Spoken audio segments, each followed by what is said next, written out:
In May 1945, Berlin collapses. Martin Bormann vanishes with the power he once tightened by routine. No body, no photograph, no account that aligns. The man who controlled access to Hitler leaves only a gap. A survivor recalls him bent over a wooden table, fingers pressed to a leather briefcase. "Write it down," Bormann says, clipped familiar.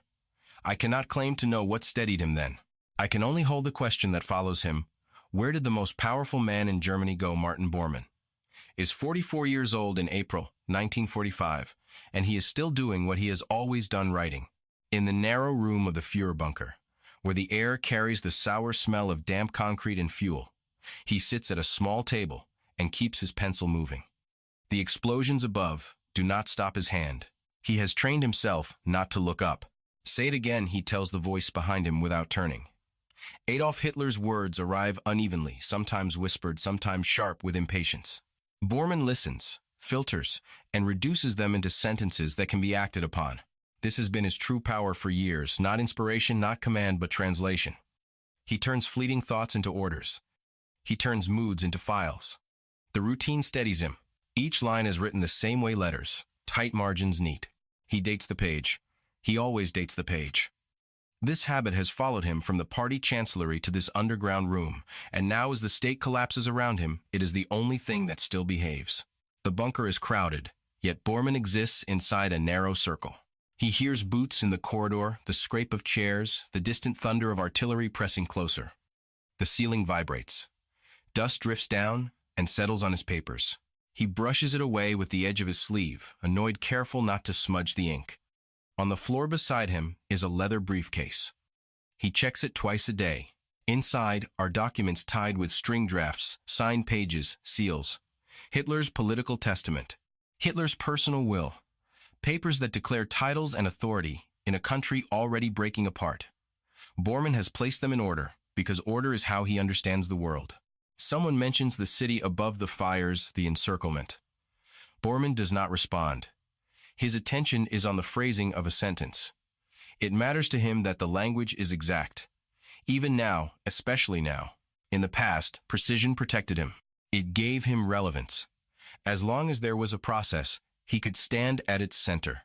Here, underground, the process continues because he insists that it must. When Hitler dictates the appointment, Bormann writes it down without hesitation. Party minister. Executor.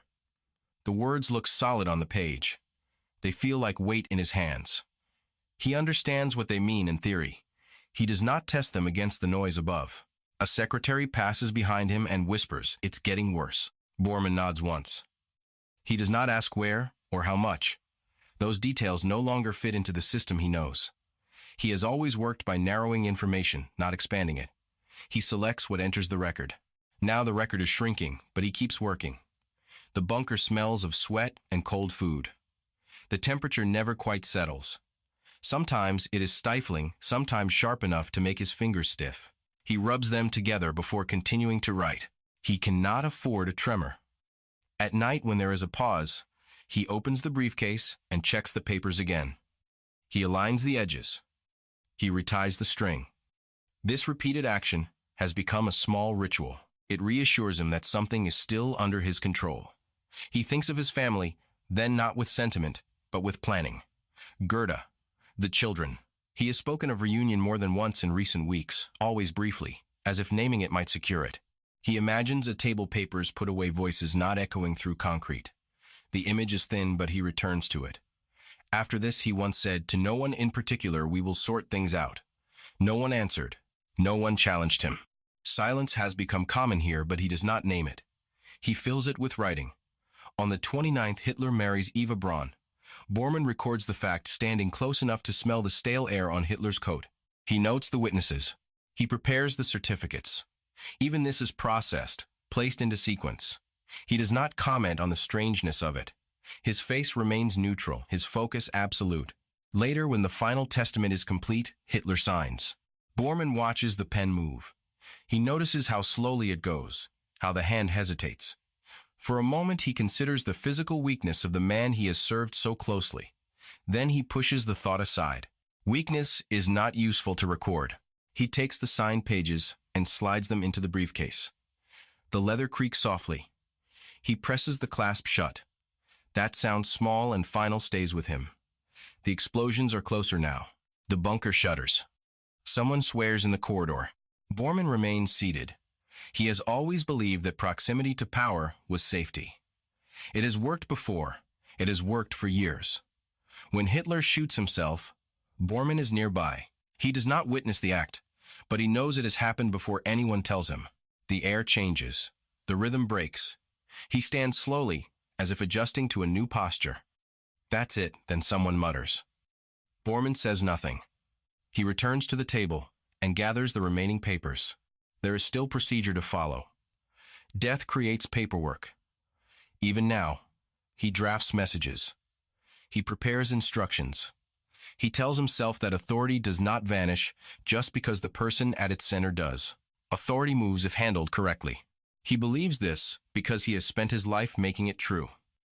At some point, someone asks him what comes next. "We leave," he answers. The word is firm. It sounds like a plan.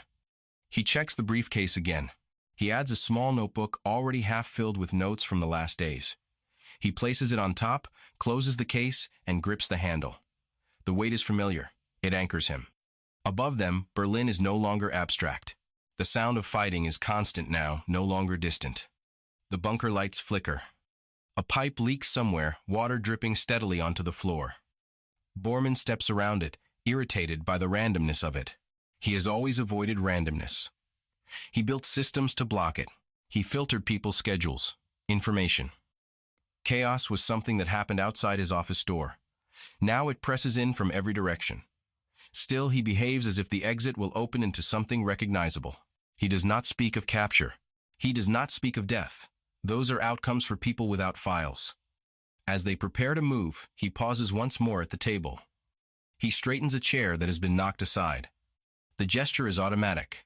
He looks at the surface where he has spent the last weeks writing and leaves it clear. "Take care of that," someone says, pointing at a stack of papers. Bormann nods. He does not say what he is thinking, which is that care has always been his job. They move into the corridor. The air is colder there. He adjusts his coat and shifts the briefcase in his hand. It knocks lightly against his leg as he walks. Each step feels deliberate. For a man who has always prepared this moment, feels unfinished. There are too many variables, too many voices he cannot screen out. Yet he tells himself that survival is also a process. One step leads to another. As they reach the stairs, a blast shakes the walls. Someone stumbles. Bormann tightens his grip on the handle. "Keep going," he says sharply. It is the last instruction he gives that sounds like authority. The night opens without ceremony. It is late on the 1st of May, edging into the 2nd, and Martin Bormann steps out of the bunker into air that smells of smoke and wet stone. The city above is broken into sound and shadow. He adjusts his coat and shifts the leather briefcase to his left hand. The handle is damp. He tightens his grip. Someone ahead whispers now. They move in short bursts, hugging walls, pausing when flares rise and wash the street in pale light. Bormann keeps his eyes forward. He does not look up. He has learned that looking up rarely helps.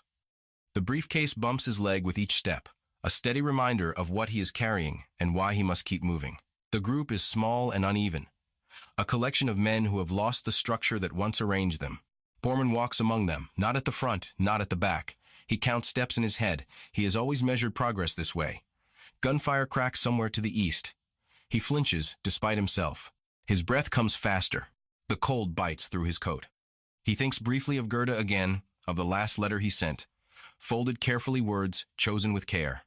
He had promised to come back. He had not explained how. "Stay close," someone hisses. Bormann nods. He presses the briefcase against his side, shielding it as if it were fragile glass. The papers inside feel heavier now than they did underground. Above ground weight has a different meaning. They reach the river, near the Weidendammer Bridge. The smell here changes damp and metallic.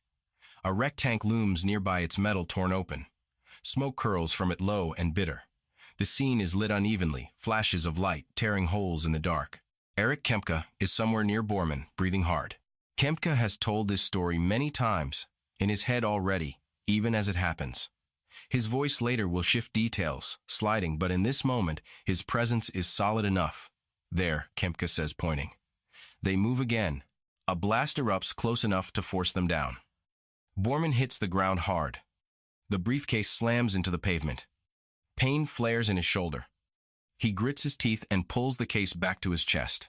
"Get up," someone urges. He does. His hands shake now. He notices it with irritation. He has never liked visible weakness, especially his own. He tells himself, it is only cold. The group fragments. Some run left, others right. Orders dissolve into instinct. Bormann hesitates for a fraction of a second too long, trying to decide which path holds more structure. That pause matters. A second explosion hits near the tank. The sound is deafening. Heat washes over him.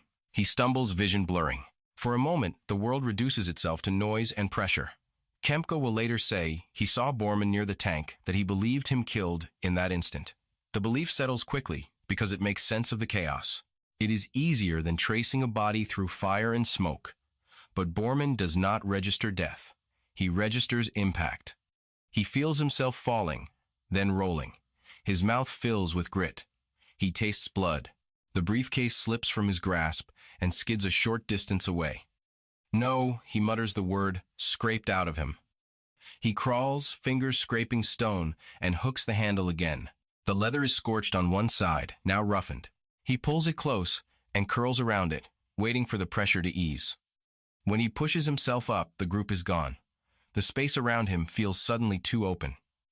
He straightens unsteady and listens. His ears ring. He cannot tell how much time has passed. He forces himself to move. Standing still has never been part of his method. He limps away from the bridge, keeping to shadows, following a route he only half remembers from briefings and maps. He had never planned to walk it himself. The streets near the Lerder station are littered with debris. Glass crunches under his shoes. A faint chemical smell hangs in the air. He breathes shallowly to avoid coughing. He spots two figures ahead and recognizes Artur Axmann by his posture, by the way he keeps moving even when he should stop. Axmann looks younger than his years, his face tight with strain. He glances back, once eyes wide, then turns forward again. Martin Axmann calls low. Bormann raises a hand, but does not answer. Speaking feels risky. His throat burns. He follows at a distance, careful not to draw attention. They reach a narrow stretch near the railway lines. The ground dips. Shadows deepen. Here the noise fades slightly, replaced by distant rumbling and the occasional crack of gunfire. Bormann slows. His leg aches. His shoulder throbs where he hit the pavement. He leans briefly against a wall, feeling the cold seep through his coat. He sets the briefcase down and opens it just enough to check the contents. The papers are there, edges singed but intact. The seals remain unbroken. Relief washes through him, sharp and almost painful. He closes the case again and rests his forehead against it for a moment. "Keep going," he tells himself quietly. Axmann moves ahead, then disappears around a corner. Bormann follows slower now. He hears voices up ahead, then sees shapes on the ground. Two bodies lie near the tracks. One he recognizes as Ludwig Stumpfegger. The other takes longer. The face is damaged features, distorted by shadow and grime. For a brief, disorienting instant, Bormann wonders if this is how he will be remembered, misidentified, misread. Axmann stands over them, breathing fast. "I saw them fall," Axmann says, more to himself than to Bormann. "I didn't stop." Bormann does not respond. He looks at the bodies, then away. He does not kneel. He does not check for signs of life. He has never handled death directly. He has always handled its documentation. He steps back, reassessing. Staying here feels wrong. Being seen feels worse. He grips the briefcase again and turns away from the tracks. Axmann hesitates, then runs. His footsteps fade. Bormann is alone now. The realization settles slowly. Alone means no witnesses, no structure, no clear narrative. He has spent years shaping narratives. Now there is no one to shape this for him. He moves along the edge of the station grounds, keeping low.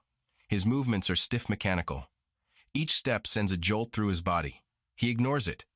Pain is manageable. Capture is not. At some point, he stops feeling cold. His thoughts narrow. He focuses on simple actions: step, breathe, listen. The world shrinks to these tasks. He thinks again of the cyanide capsule he carries, small and precise. He has always believed in contingencies. This one is final. He fingers it through the fabric of his pocket, not yet ready to decide. I won't be taken, he whispers, the words barely sound.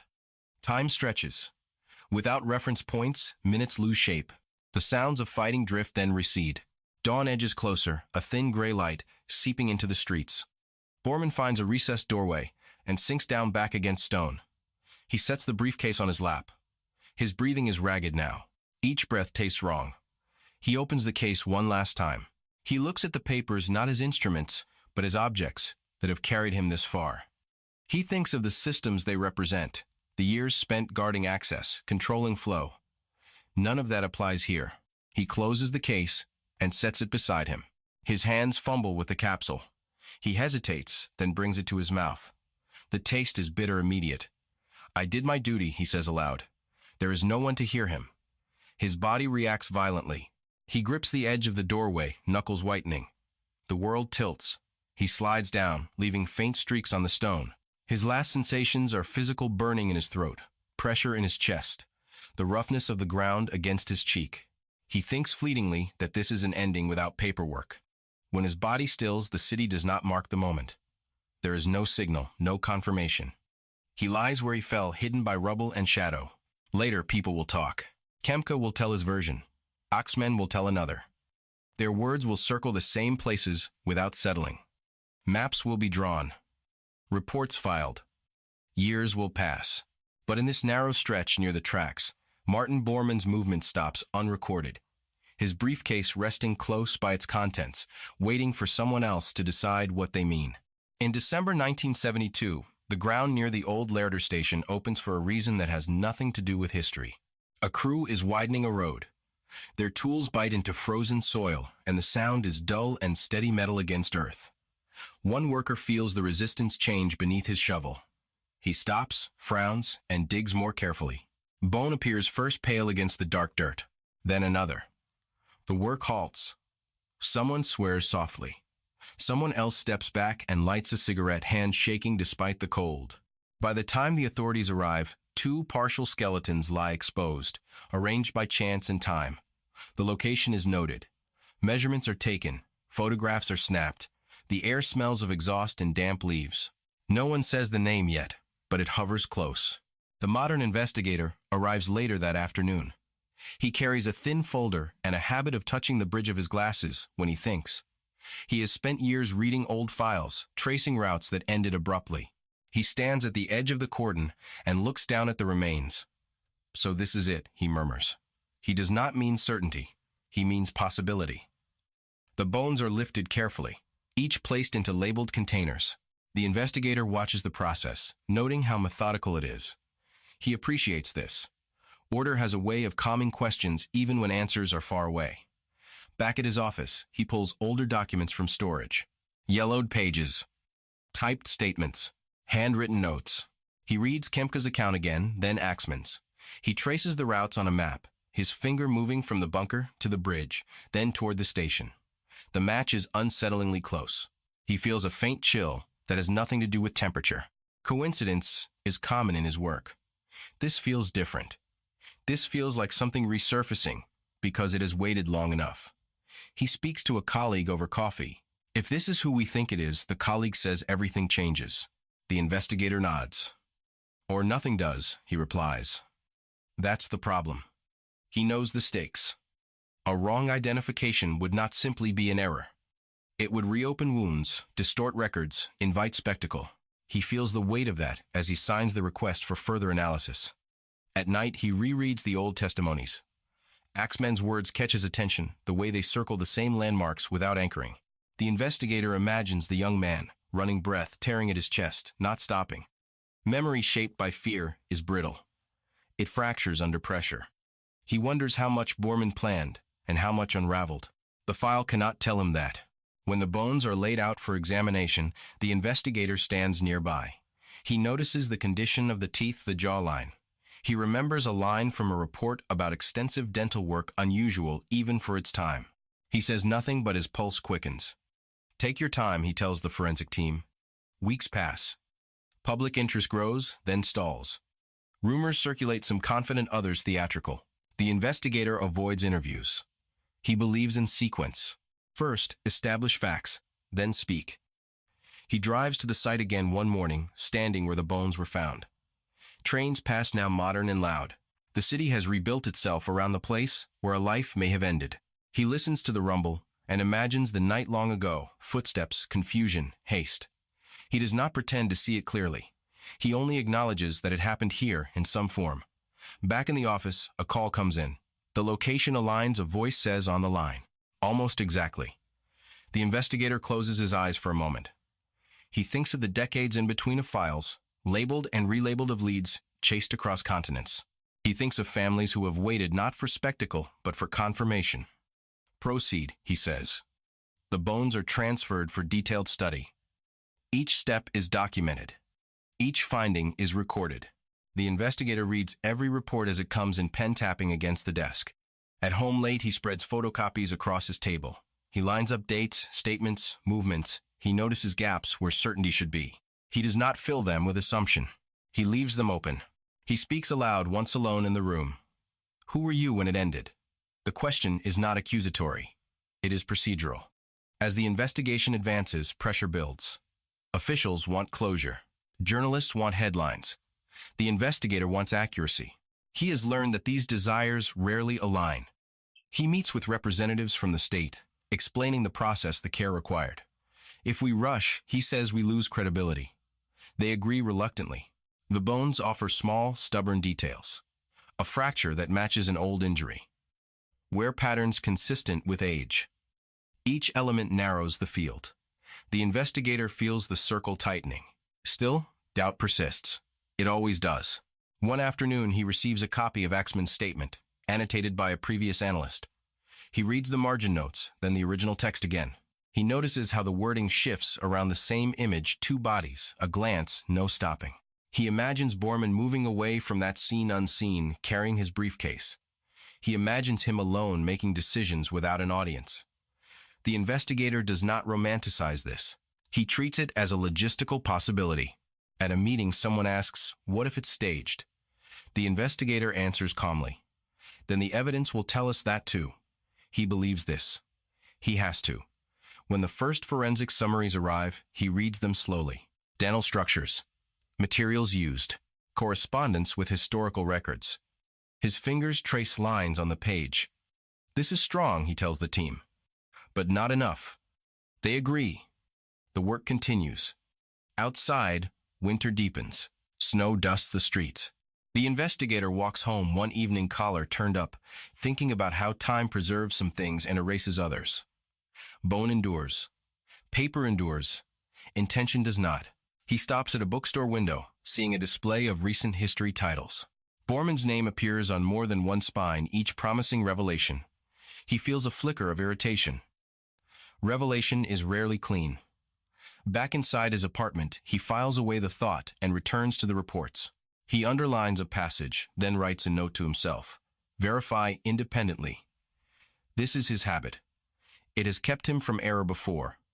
As the year turns, the investigation reaches a threshold. The evidence now points more than it wanders. The investigator senses the shift, the way a case begins to settle into shape. He does not announce it. He waits. In the bones and the soil records, in the alignment of testimony and place, a figure begins to re-emerge, not alive, not active, but present enough to demand recognition. The investigator understands that this moment is not an ending. It is a door opening cautiously onto a path that science must now walk to its conclusion. The first decisive tool is small enough to fit between gloved fingers.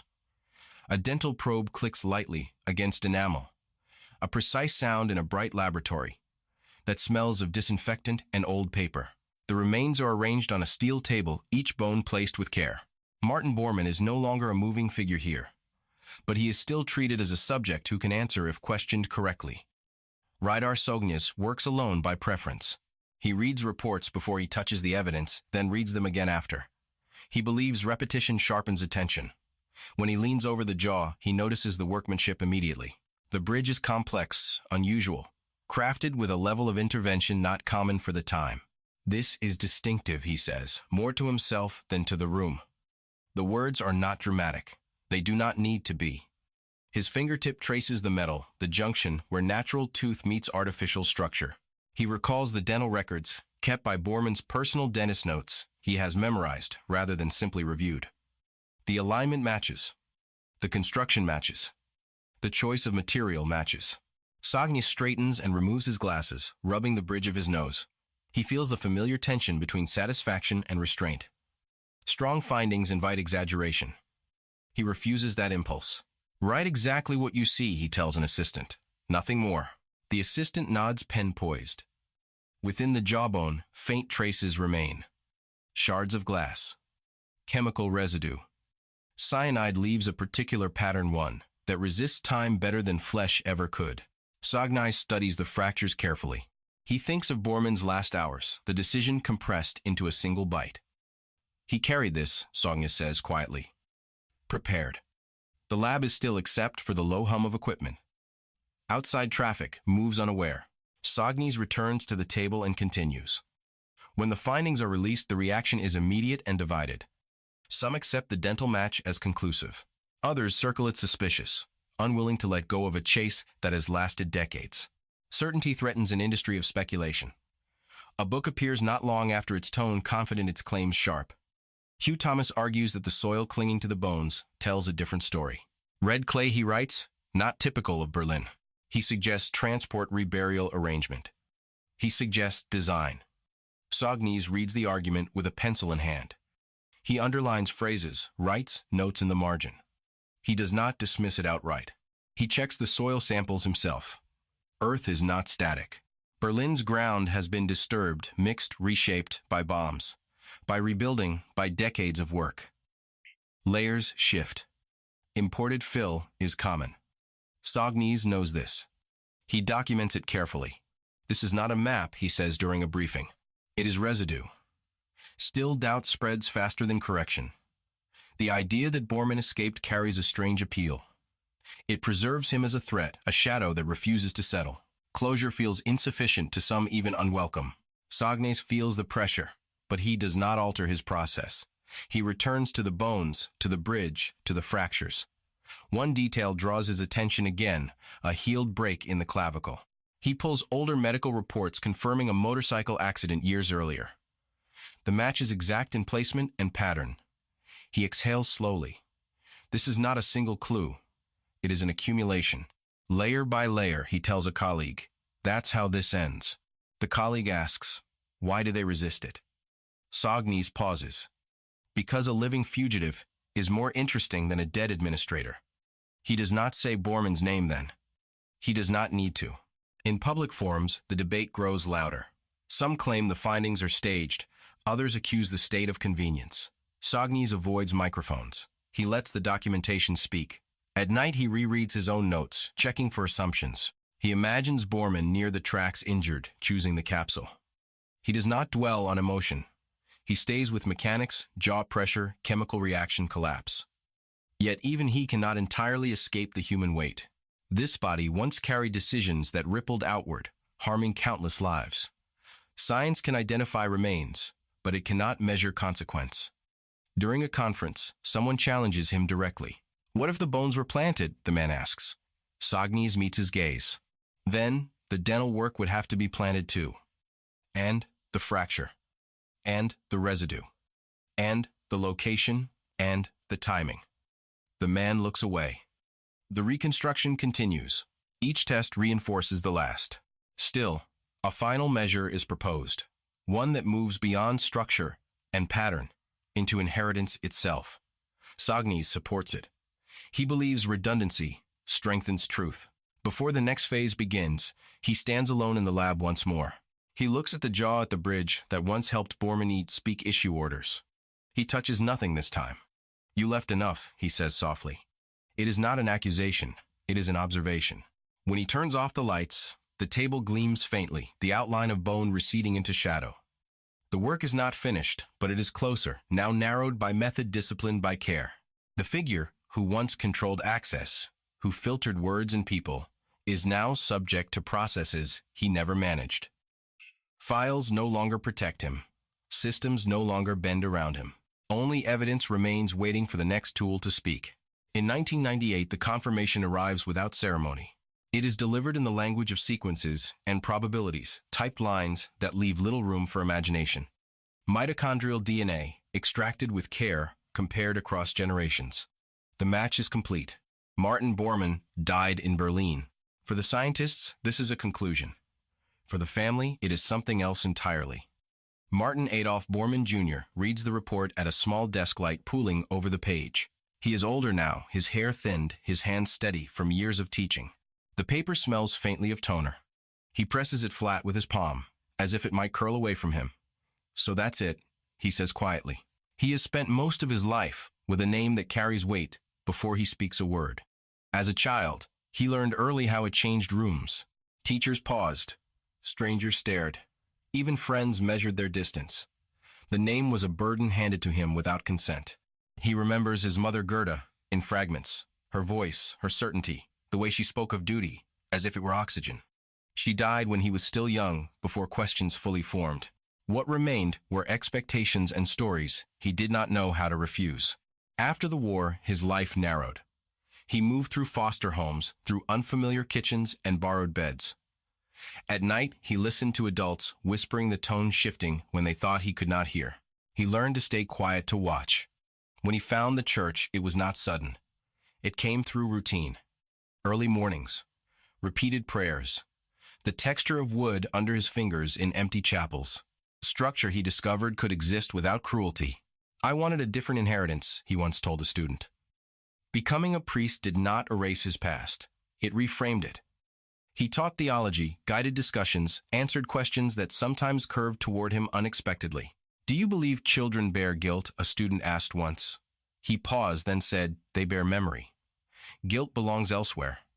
The DNA report brings his father back into focus in a way he did not expect. For years, Martin Jr. had spoken of him as an idea, a force, a caution. Now, there is a physical endpoint, a body, a choice. Cyanide near a railway line. He closes his eyes and exhales. The air in the room feels heavy, then clears. This doesn't change what he did, he says, as if someone might misunderstand him. He keeps a small object in his desk drawer, a photograph from before everything collapsed. His father stands stiffly, expression controlled. Martin Jr. rarely looks at it. Today he takes it out and sets it beside the report. The contrast unsettles him. One image promises permanence. The other delivers finality. When the confirmation becomes public, reactions ripple outward. Some express relief, others disappointment, as if a story has ended too plainly. Martin Jr. receives letters some kind, some sharp. He reads them all, then answers only a few. I am not here to defend him, he writes in one reply. I am here to live, honestly. He travels occasionally to speak about responsibility and faith. In lecture halls, he stands under bright lights, hands folded, voice calm. He does not dramatize his connection. He does not hide it either. My father built systems, he tells an audience once. I spend my days dismantling what those systems taught people to accept. After the DNA confirmation, he visits a church he knows well. The stone floor is cool under his shoes. He sits alone in a pew and rests his hands on his knees. The space smells of wax and old wood. I don't forgive you, he says softly, not looking at the altar. But I release myself. The words surprise him. He repeats them once to be sure they are real. Science has spoken, but it has not spoken to his childhood, to the long years of being introduced with hesitation.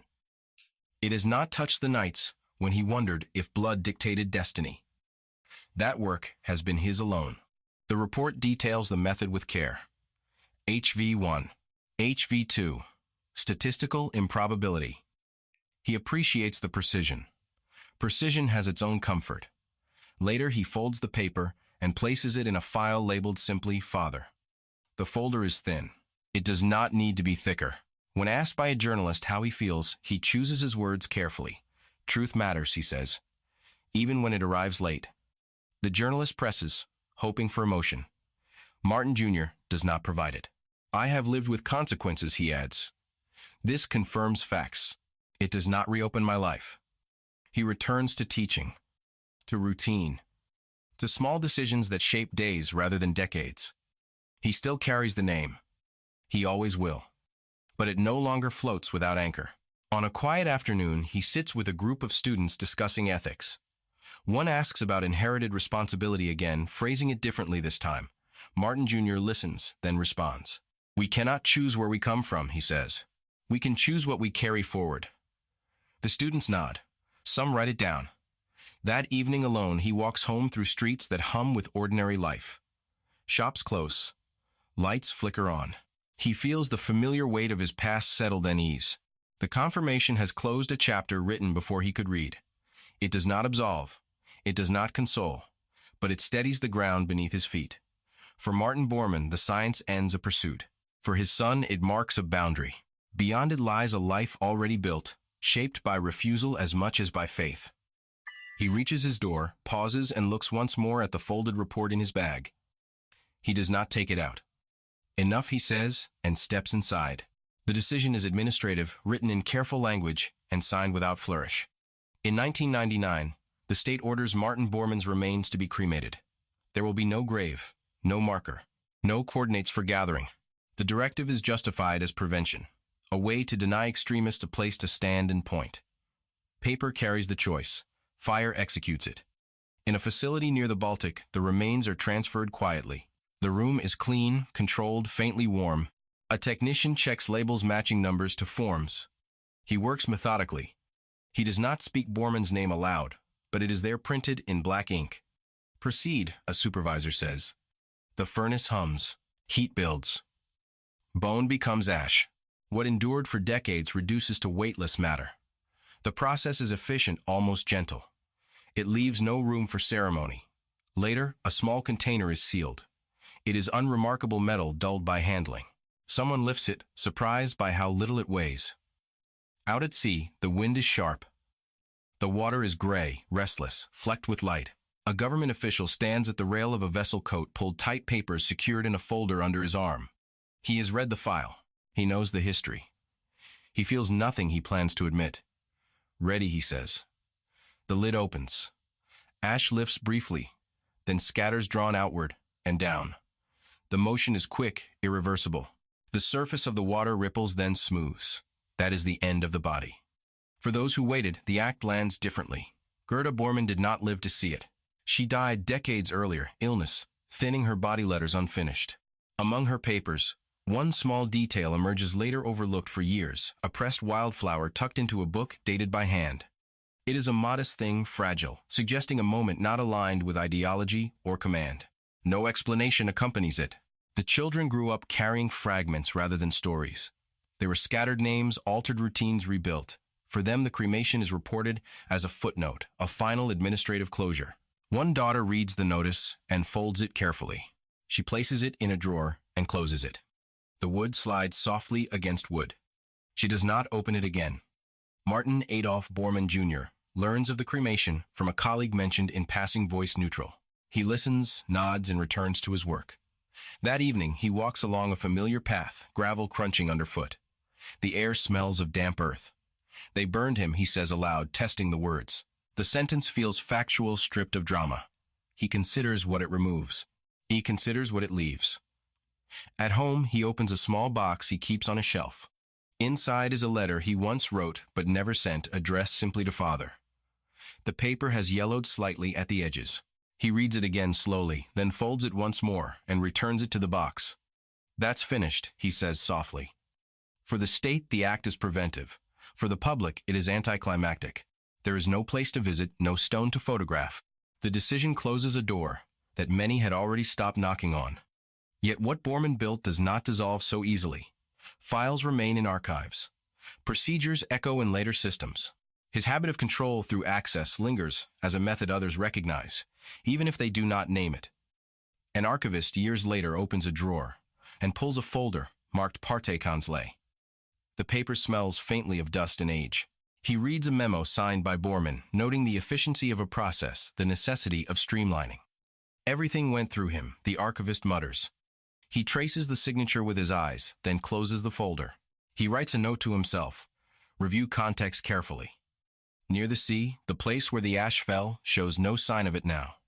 Waves move in steady rhythm. Gulls cry overhead. The wind carries salt. A fisherman passes through the area regularly. He knows nothing of what happened there. He watches his line, feels for tension, adjusts his stance against the deck. The water reflects light in broken patterns. Onshore life continues without reference to the man whose remains are no longer fixed to land. Streets fill, trains run, offices open and close. For those who loved him, affection had always been tangled with belief and command. For those who feared him, the lack of a grave removes a focus. Both are left with memory alone, unanchored. A former clerk, now elderly, remembers Bormann's voice from meetings long ago. Flat, precise, unemotional. He never raised it, the clerk says to his granddaughter. That was worse. The granddaughter listens, unsure why the comment matters, but sensing that it does. In a classroom, Martin Jr. speaks again about responsibility. He does not mention the cremation. He does not need to. He ends the session by closing his book and resting his hands on the desk. We choose what we leave behind, he says. It is a line he has refined over time. Afterward, a student approaches him. Does it ever end, she asks. He considers the question, then answers honestly. It changes. That night, he dreams of water dark and moving, carrying things away without effort. The story of Martin Bormann no longer hinges on where he went. That question has been settled by fire and tide.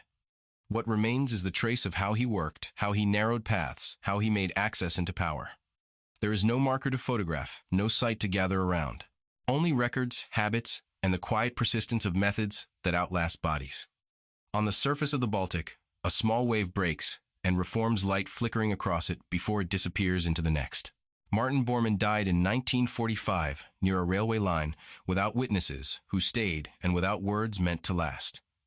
Science would confirm the fact decades later, but confirmation was never the true center of this story.